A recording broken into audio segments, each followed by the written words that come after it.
It started at dinner, a small gathering with a few of our friends from college. The kind of night where everyone's drinking, laughing, and throwing around jokes that sometimes go too far. My wife, Jessica, was in rare form that evening. Charming, witty, maybe a little tipsy.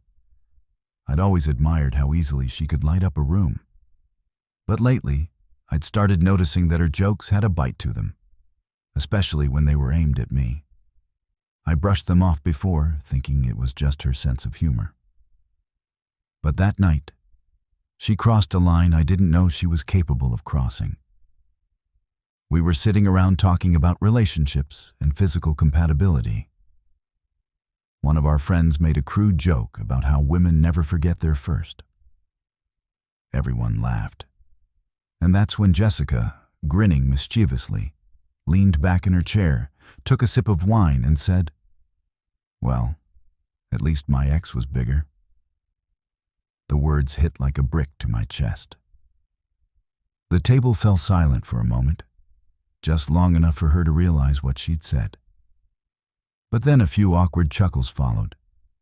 Everyone tried to laugh it off. Everyone except me. I didn't say anything. I just smiled. The kind of cold, composed smile that hides 1,000 thoughts.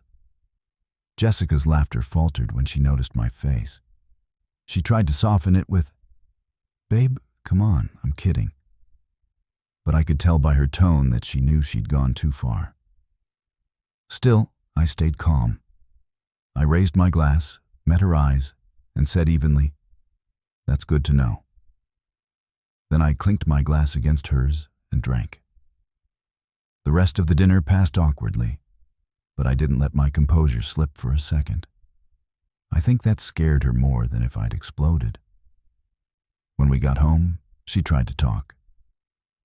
"You know I didn't mean it," she said, following me into the kitchen. I simply nodded and replied, "Sure you didn't." She sighed, frustrated by my calmness. She wanted me angry. Anger meant she still had control over my emotions. But silence made her uneasy. I didn't sleep in our bed that night. I took the couch, and for the first time, I didn't care if she noticed.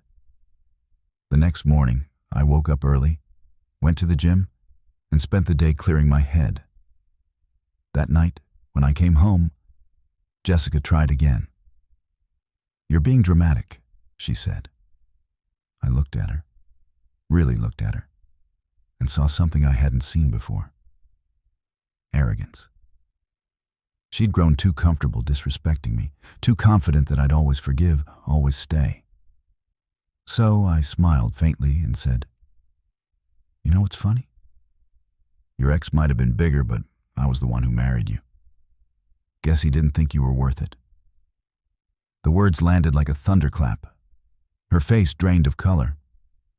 For once, she had no comeback, no smirk, just silence. I didn't raise my voice. I didn't insult her. I just stated a fact calmly, directly, with a kind of composure that cuts deeper than anger ever could.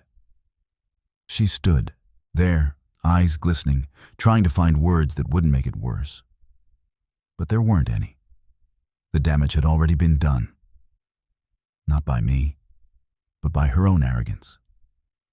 From that day forward, something shifted. I stopped chasing her attention, stopped trying to make her laugh. She started noticing my distance, the quiet texts, the short replies, the nights I stayed late at work. Her insecurity grew where her pride once lived. One evening she asked, "Are we okay?" I looked at her and said, "You tell me. You're the one who keeps comparing." A month later, I filed for divorce, not out of anger, but clarity. The truth is, once someone mocks the parts of you that you can't change and does it for a laugh, they've already stopped seeing you as someone to respect. I didn't need revenge, and I didn't need validation. I just needed peace, and I found it in walking away. Months later, Jessica tried calling me. I didn't answer. I'd already moved on, started focusing on myself, my work, my future. A mutual friend told me she'd been telling people she regretted that stupid joke. I just smiled when I heard that because, in the end, I didn't need to destroy her. She did that all on her own. Sometimes, the most powerful revenge isn't shouting or fighting back. It's silence, the kind that echoes louder than any insult. And when Jessica remembers that dinner, she won't remember the laughter. She'll remember my calm reply and the way her world went quiet right after.